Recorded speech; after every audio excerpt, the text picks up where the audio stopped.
Using functions to model relationships, lesson 15, example number 2. A plumber charges a fee of $50 to diagnose a problem and $70 per hour for labor to fix it. Write an equation in slope-intercept form to represent the situation.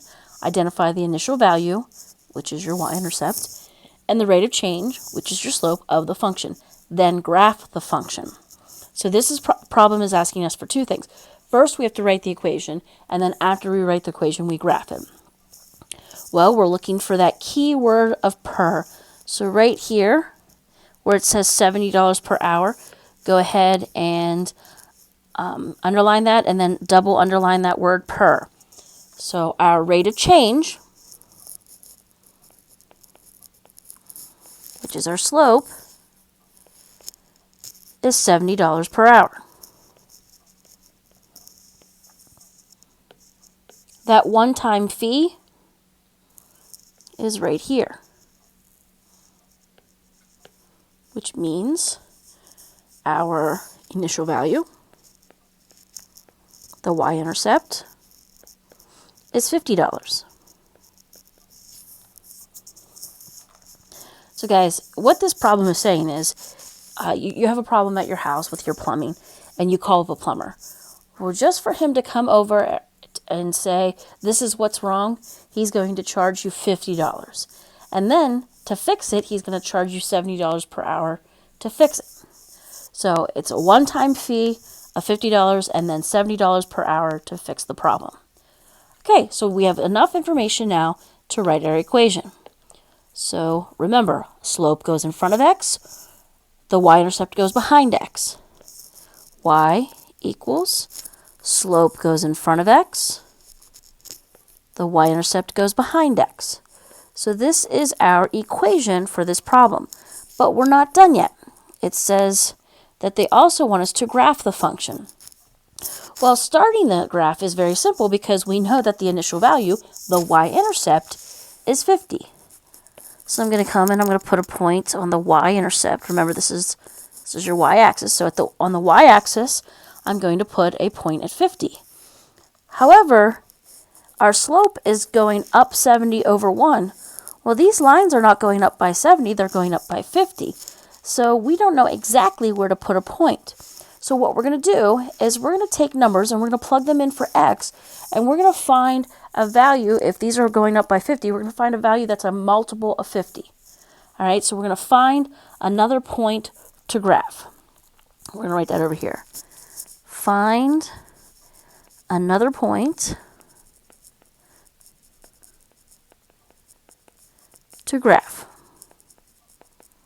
So we're going to take this 70x plus 50, and we're going to plug numbers in for the x until we and solve until we find a number that's a multiple of 50. Okay, let me change my color. So I'm going to do this. Oops. Helps if I write it the right way. 70, where the x is, I'm going to put parentheses, plus 50.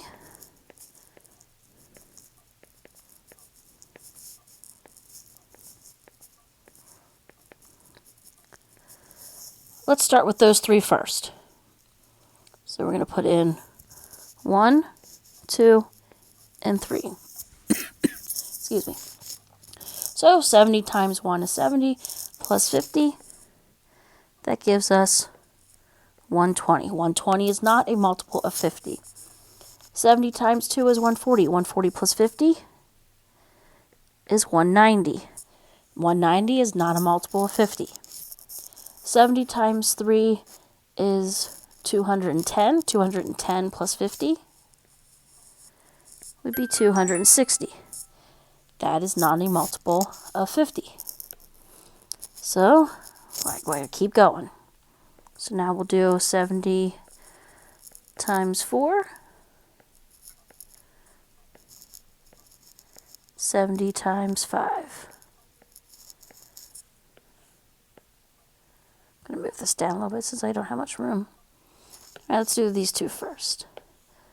So 70 times 4. 70 times 4 is 280. 280 plus 50 would give us 330. 330 is not a multiple of 50. 70 times 5. 70 times 5 is 350. 350 plus 50 is 400. There we go.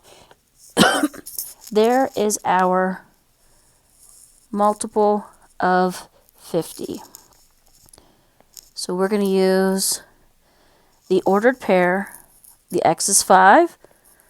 The y is 400. We're going to use that ordered pair to finish graphing our line. So I'm going to go these. Here's 1, 2, 3, 4, 5. So over to 5. And these are going up by 50. So 50.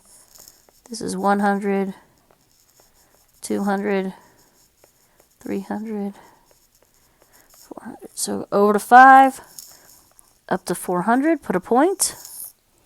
Now you should be using, since you're doing this on Schoology, if you just hold it in, the line will go straight. And then you should be putting a arrow only at the one end, because the hours can't go negative and the cost can't go negative. So the arrow is only at one end. So that is it for example number 2. If you have any questions, please let me know, and I will gladly help you. Thanks.